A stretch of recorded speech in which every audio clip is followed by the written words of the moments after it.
Next up in the stick vacuum series, this is Shark 2-in-1 stick and hand vacuum. This one came from the same thrift store the same day as the Bissell, only $4.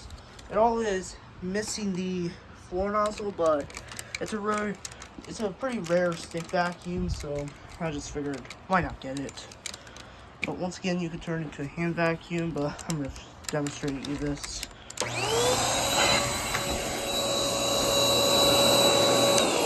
Handle doesn't really fit well.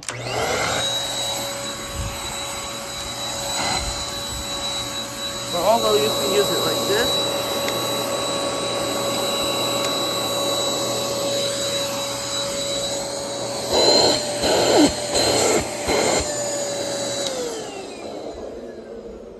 hope you enjoyed.